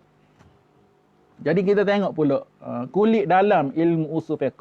Ilmu usul fiqh ni di dalamnya membincangkan persoalan-persoalan bagaimana. Apakah persoalan-persoalan yang dibincangkan dalam ilmu usul fiqh. Jadi kita boleh tengok slide yang telah diberi kepada sahabat-sahabat sekalian. Boleh tengok slide.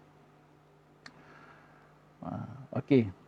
Pertama sekali kita tengok berkaitan dengan perbincangan-perbincangan dalam usul fiqh. Boleh tengok slide yang kedua.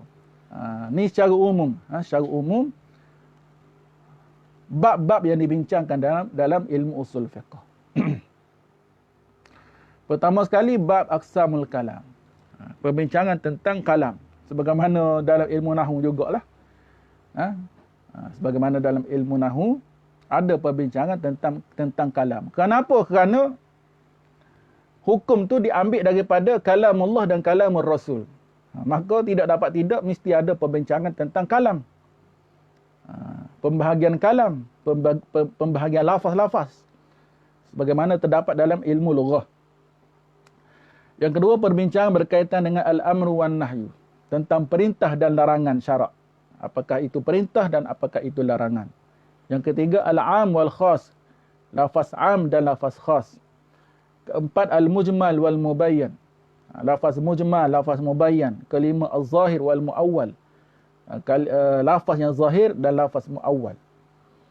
Okey, kalau kita tengok bermula daripada bab 1 sampai bab 5 ni, ni adalah perbincangan tentang mabahis al-lughawiyah. Al-mabahisul lughawiyah, perbahasan-perbahasan lughah, bahasa di dalam ilmu usul fiqh. Sebab tu antara syarat mujtahid ni, dia kena alim bil lughah. Sangat-sangat alim dengan bahasa Arab. Bahasa Arab. Kena sangat-sangat alim dalam bahasa Arab. Dan orang yang mana sekiranya dia ni banyak belajar tentang lughah, maka dia akan semakin faham tentang syariah. Sedalam mana dia faham al-lughatul arabiyyah, maka sedalam itulah juga dia akan faham asy-syari'atul islamiyah. Kerana 1/3 daripada binaan hukum itu adalah berdasarkan kepada al-lughatul arabiyyah, bahasa Arab. Kalau kita baca sejarah Imam Syafi'i, kita boleh tahu sebab apa Imam Syafi'i ni dia duduk dengan kabilah Huzail. Imam Syafi'i ni dia ulang-alik masuk ke penempatan kabilah Huzail semata-mata untuk belajar tentang bahasa Arab. Imam Syafi'i pun pergi belajar bahasa Arab. 10 tahun Imam Syafi'i dia belajar bahasa Arab dengan kabilah Huzail, dan Imam Syafi'i dia menghafal syair-syair kabilah Huzail ni yang direkodkan ada lebih kurang 10,000 bait syair. 10,000 bait syair daripada kabilah Huzail yang dihafal oleh Al-Imam Syafi'i untuk membantu beliau bagi memahami nas-nas Al-Quran dan juga hadis Nabi SAW. Bukan senang nak ijtihad dah. Sebab tu kalau seseorang tu dia bercakap tentang hukum tapi mubtada khabar pun dia tak kenal, nak sifat mausuh pun bertukar, maka lemparlah kalamnya ke dalam tong sampah. Kerana dia tidak diambil kira pandangan dia. Sebab dia tidak tahu bahasa Arab. Bahasa Arab pun dia tidak tahu. Kitab pun dia tidak boleh baca. Kitab pun dia tidak kenal. Baca Al-Quran pun berterabur. Maka dia tidak layak untuk bercakap tidak bercakap hukum. Ini antara perkara yang kita kena fahamkan masyarakat. Bahawa hukum tidak boleh dibincangkan sewenang-wenangnya. Tidak boleh dibicarakan oleh mereka yang bukan ahli. Bahkan orang yang belajar agama pun bukan semua layak untuk membincangkan tentang agama. Bahkan juga orang yang belajar usul fiqh pun sendiri belum tentu dia boleh berkata-kata dalam persoalan hukum. Walaupun dia belajar usulul fiqh. Kerana belajar ilmu usulul fiqh dan mahir tentang usul fiqh adalah perkara yang berlainan. Yang dikehendaki oleh seorang yang dapat membincangkan persoalan hukum, yang dapat berfatwa dan sebagainya, ialah bila mana usul fiqh itu sudah menjadi darah daging dia. Bila usul fiqh itu sudah jadi darah daging dia, menjadi cara berfikir dia dalam kehidupan dia. Ada beza orang yang hanya belajar kaedah tapi dia tidak mampu untuk aplikasi kaedah, dan orang yang sudah sangat-sangat mahir dengan kaedah, yang mampu untuk aplikasi kaedah usul fiqh dalam apa jua situasi keadaan sekalipun. Inilah yang dipanggil sebagai seorang faqih. Seorang faqih yang sebenar ialah orang yang sangat-sangat mahir dalam ilmu usulul fiqh. Dan di dalam ilmu usul fiqh, antara komponen utama ialah persoalan lughah. Persoalan lughah. Sebab itu kalau kita tengok, bermula daripada bab pertama, aqsamul kalam, al-amru wan nahyu, al-am wal khas, al-mujmal wal mubayyan, al-zahir wal muawwal. Ini semua adalah perbahasan al-lughawiyah, al-mabahisul lughawiyah. Baik, al-mabahisul lughawiyah ini suatu komponen yang penting di dalam memahami nas Al-Quran dan nas hadis. Nas Al-Quran dan nas hadis. Lagi mana ianya adalah kalam, maka ia mesti terikat dengan kaedah-kaedah bahasa. Baik. Seterusnya bab al-af'al. Bab al-af'al ini adalah bab berkaitan dengan perbuatan Nabi sallallahu alaihi wasallam atau perbuatan Nabi sallallahu alaihi wasallam. Daripada perbuatan Nabi itu bagaimana cara untuk kita faham? Adakah perbuatan tersebut menunjukkan kepada wajib? Adakah perbuatan tersebut menunjukkan kepada sunnah? Menunjukkan kepada harus, menunjuk kepada haram, menunjukkan kepada makruh, ataupun bagaimana? Ada perbahasan dia. Kemudian persoalan an-nasikh wal mansukh. An-nasikh wal mansukh. Ni persoalan valid ataupun tidak valid hukum daripada syarak. Ada hukum yang mana valid sepanjang masa. Sejak daripada awal diturunkan oleh Allah Subhanahu Wa Taala, ataupun hukum tersebut dinyatakan oleh Nabi sallallahu alaihi wasallam, ianya valid sampailah hari kiamat. Nampak? Dan ada hukum yang mana dia ada tempoh expired dia. Ni bahasa kita lah, bahasa moden sekarang dia panggil ada expired dia. Expired dia bila? Bila ada hukum yang lain yang mengangkat hukum yang lama. Dia panggil an-nasikh. Datang hukum yang menasahkan, yang mengangkat hukum yang lama. Jadi hukum lama tu tidak valid dah. Sudah lagi tidak diguna pakai. Yang diguna pakai ialah hukum yang terbaru. Ini pun berlaku dalam persoalan syariah. Apatah lagi dalam persoalan kita, persoalan hari ini. Undang-undang lama kadang-kadang dihapuskan oleh undang-undang yang baru. Undang-undang lama sudah tidak terpakai. Dalam usul fiqh dia panggil an-nasikh, yang menasahkan hukum yang lama, yang mengangkat hukum yang lama. Al-mansukh itu hukum yang sudah tidak terpakai lagi. Baik. Kemudian persoalan al-ijma', itu kesepakatan para ulama-ulama mujtahid. Sepakat. Asas ijma' ni macam syura lah. Bila sudah sepakat semua ulama-ulama tentang sesuatu hukum, maka dia menjadi suatu dalil yang kuat dalam hukum tersebut, yang tidak boleh dibantah. Yang tidak boleh dibantah. Nasah ni pindah berkali, bahasa mudah kita. Bolehlah. Pindahlah pindah. Tapi beza dia, hukum lama tu sudah tidak terangkat. Yang valid hukumnya baru saja. Baik, ijma' ni kesepakatan ulama, ini pun adalah dalil-dalil yang diiktifak oleh para ulama. Al-ijma', dalil yang diiktifak tu dia ada 4. Dah.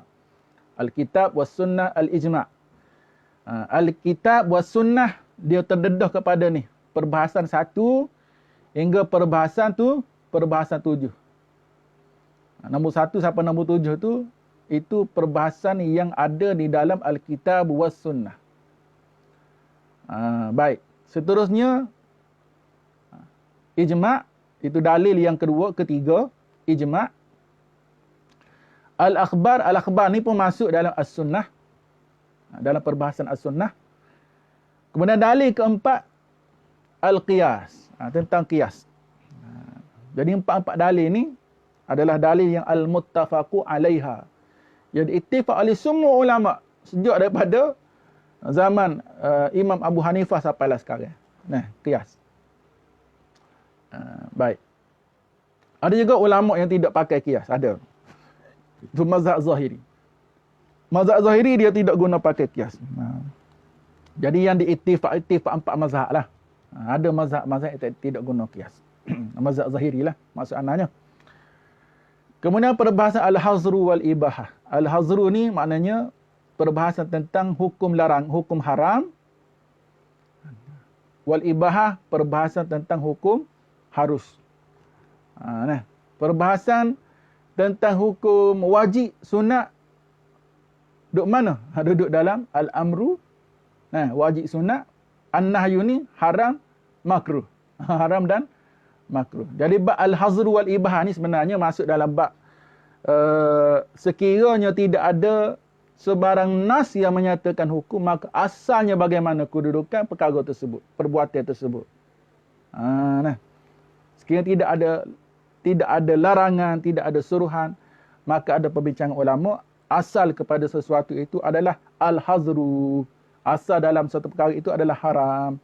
Ini pandangan sebagai ulama. Asalnya maknanya sekiranya tidak ada asal, kaedah asal dalam suatu perkara, sekiranya tidak ada nas syarak, sekiranya tidak ada dalil-dalil syarak yang menyatakan hukum tersebut, maka sesuatu itu asalnya adalah haram. Baik, ini pun dalil juga sebenarnya. Tapi dalil yang tidak diiktifak oleh para ulama.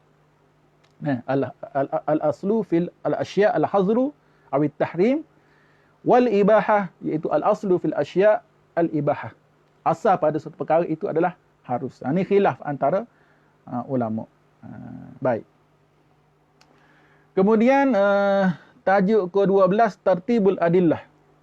Tartib al-adillah, susunan dalil. Maknanya dalil mana yang mesti kita dahulukan. Ni biasanya dalam kitab-kitab usul fiqh yang lebih tinggi, dia panggil bab at-ta'arud wat tarajih. At-ta'arud wat tarajih, pertembungan di antara dalil dan pentarjihan antara dalil. Jangan kita ingat bila kita jumpa satu hadis, maka kita pun peganglah hadis itu sampai mati. Kerana kemungkinan hadis tersebut dia ada hadis yang lain yang bercanggah. Yang bercanggah. Contohlah ana bagi dalam persoalan air. Dalam persoalan air yang kita dalam mazhab Syafi'i ni, ada hadis Nabi SAW sebut, "Iza balagal ma'u qullatain lam yahmil khubusa." Iza balagal ma' qullatain, bila sesuatu air itu sudah sampai 2 qalah, lam yahmil al-khubusa. Ataupun lam yunajjishu syai'un. Lam yunjishu syai'un. Kalau kita faham daripada hadis ni, secara mantuknya menyebut air ni bila dia sampai 2 qalah, dia tidak lagi menjadi air mutanajis. Maknanya kalau jatuh tahi lembu ke, jatuh tahi manusia ke, sampai air itu jadi air tahi, maka sekiranya kita tengok kepada mantuk hadis ni, air tersebut tetap suci. Kalau kita pegang hadis tu, air tu kotor secara mana pun, bila dia 2 qalah dia tetap suci, boleh kita berwuduk dengannya. Sedangkan di sana ada hadis lain pula. Ada hadis lain pula. Sebut macam mana? kullu ma taghayyara launuhu aw ta'muhu aw rihuhu fahuwa najisun.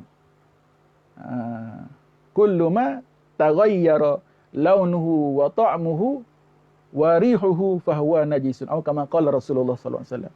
Tiap-tiap air yang mana berubah, tiap-tiap air yang mana berubah warnanya, rasanya, baunya, maka dia adalah najis.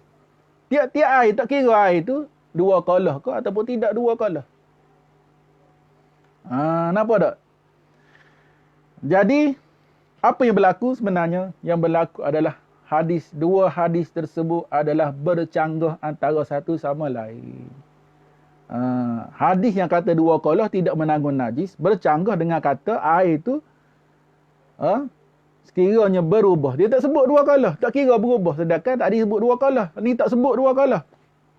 Jadi bercanggah. Maka bagaimana cara untuk kita memahami kedua-dua hadis tersebut? Nak pakai hak mana?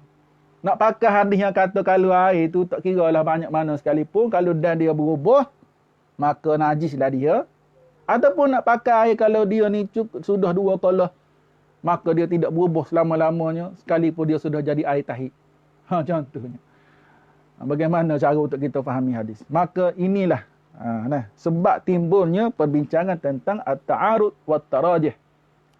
Percanggahan di antara dalil dan mentarjih di antara dalil. Jadi mengikut jumhur para alim ulama, kaedah pertama yang mesti digunakan pakai oleh para mujtahid, oleh seseorang yang berijtihad, ialah pertama sekali mestilah al-jam'u bainal adillah. Menghimpunkan di antara dalil. Menghimpunkan di antara dalil. Yang kedua, sekiranya tidak dapat dihimpunkan di antara dalil, maka sekiranya tidak tahu, sekiranya diketahui tarikh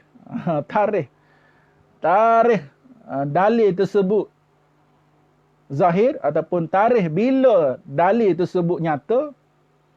Kalau Quran bila ayat tersebut diturunkan, kalau hadis bila Nabi sallallahu alaihi wasallam sebut, maka hadis yang terkemudian, ayat Al-Quran yang terkemudian, contoh kalau ayat Quran, ayat Al-Quran tersebut ialah ayat Madaniyah dan ayat yang bercanggah itu ayat Makkiyah.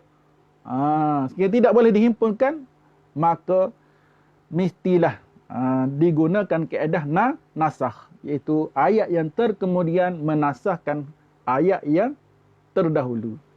Hadis yang terkemudian menasarkan hadis yang terdahulu. Sekiranya tidak dapat dihimpunkan di antara kedua-dua dalil. Ini kaedah yang disebut oleh para ahli ulama. Sekiranya tidak tahu manakah yang lebih dahulu, mana yang kemudian, maka ulama kata kena tawakuf. Kena berhenti dulu. Jangan digunakan di antara dua-dua dalil. Kalau tawakuf, patut macam mana nak buat? Balik kepada hukum al-istishab. Sebab tidak ada suatu dalil yang nyata yang menyebut tentang hukum perkara tersebut.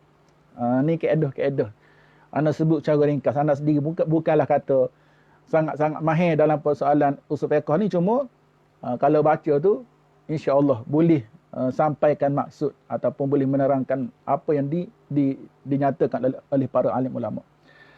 Baik, seterusnya persoalan sifatul mufti wal mustafti. Sifat seorang mufti, seorang mujtahid. Sifat seorang mujtahid. Sebab hukum ni dikeluarkan oleh siapa? Hukum ni dikeluarkan oleh siapa? Kita ke yang keluarkan hukum? Ataupun siapa? Jawapan dia, yang mengeluarkan hukum adalah mujtahid. Itu orang yang mampu berijtihad, orang yang mampu mengistimbat hukum. Bukan sembarangan manusia. Bukan semua manusia. Hatta sahabat-sahabat Nabi SAW sendiri pun tidak semua yang mampu berijtihad. Bukan semua yang mampu berijtihad. Seorang yang memiliki sifat-sifat yang mencukupi syarat-syarat mujtahid sahaja yang mampu untuk berijtihad, hukum. Baik. Kemudian hukum tu digunakan oleh siapa? Hukum tersebut digunakan oleh mujtahid itu sendiri. Mujtahid itu sendiri dia menggunakan hukum tersebut ataupun memakai hukum tersebut Dan secara lebih khususnya ialah kepada mereka yang tidak mampu berijtihad ataupun mustafti, mereka yang bertanya tentang fatwa. Mufti itu yang mengeluarkan fatwa. Bila mufti mengeluarkan fatwa, maka mustafti, mereka yang tidak mampu untuk berfatwa, mesti menggunakan hukum yang dikeluarkan oleh mesti menggunakan hukum yang dikeluarkan oleh mufti. Baru betul kaedah dia tu. Mufti keluarkan hukum, orang yang tidak boleh jadi mufti, dia guna pakai hukum. Itulah CP dia. Kalau masyarakat pada hari ini dia faham tentang CP ni, tidak berlakulah sebagaimana berlaku 2-3 minggu lepas. Apabila mufti dicaci, dimaki dan sebagainya. Kerana tanggungjawab mufti, dia keluarkan hukum. Tapi mufti, dia ada syarat-syarat dia lah dalam mengeluarkan fatwa tu. Jadi bila kaedah pengeluaran fatwa itu adalah betul, adalah benar berdasarkan nas-nas dan dalil-dalilnya dan kaedah-kaedahnya, maka hukum tersebut adalah benar dan mesti dipatuhi oleh mereka yang tidak mampu untuk berijtihad, tidak mampu untuk berfatwa. Dan seterusnya, bab berkaitan dengan ahkamul mujtahidin ataupun sifat-sifat seorang mufti. Sifat-sifat seorang mufti. Apakah syarat-syarat? Adakah semua manusia ni boleh jadi mufti belaka? Adakah orang yang tahu bahasa Arab sahaja dia boleh mufti? Boleh jadi mufti, boleh jadi mujtahid? Adakah dia seorang qari yang mahir dengan qiraat 10 surah, kubra dan sebagainya, dia boleh berijtihad? Jawapannya tidak. Kerana setiap mufti, dia ada syarat-syarat tertentu untuk menjadi mufti. Untuk menjadi seorang mujtahid. Mufti dan mujtahid ini dia berbeza. Setiap mujtahid itu adalah mufti dan bukan setiap mufti itu adalah mujtahid. Nampak?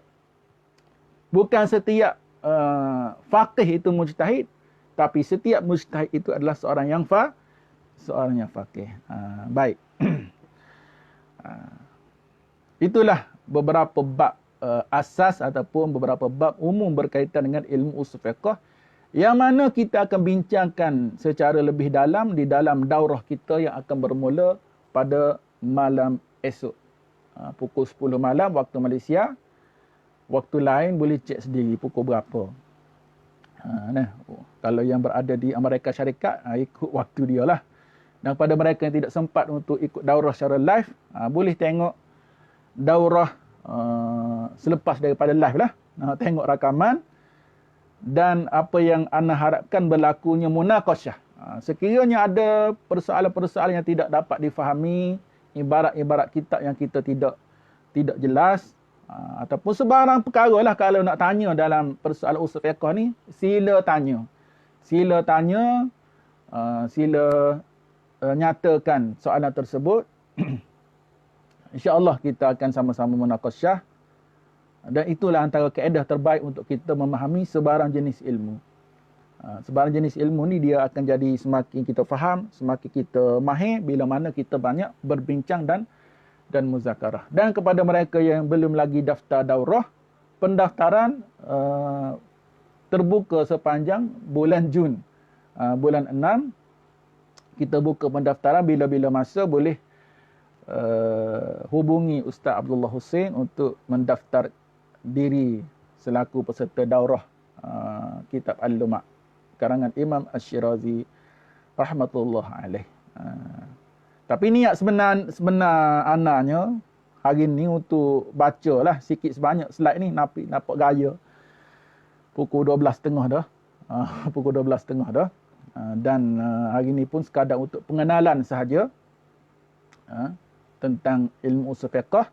Maka sekadar itu sahajalah anda baca tentang pengenalan ilmu usul fiqh, dan selebihnya sertailah daurah, ikutilah daurah, insya-Allah kita akan sama-sama memahami persoalan usul fiqh, yang mana bila kita semakin faham ilmu usul fiqh, maka kita semakin berasa tenang di dalam beramal dengan syariat Allah Subhanahu wa taala. Jadi anda akhiri seminar pada hari ini dengan ucapan wabillahi taufik wal hidayah. Wassalamualaikum warahmatullahi taala wabarakatuh. Bismillahirrahmanirrahim. Alhamdulillahirabbil alamin wassalatu wassalamu ala asyrafil anbiya'i wal mursalin wa ala alihi washabbihi ajma'in. Allahumma anfa'na bima 'allamtana wa 'allimna bima yanfa'una. Allahumma zidna ilma warzuqna fahma. Rabbi yassir wa la tu'assir. Rabbi tammim bil khair. Wa sallallahu ala sayyidina Muhammadin wa ala alihi wa sahbihi wa sallam. Alhamdulillahirabbil alamin.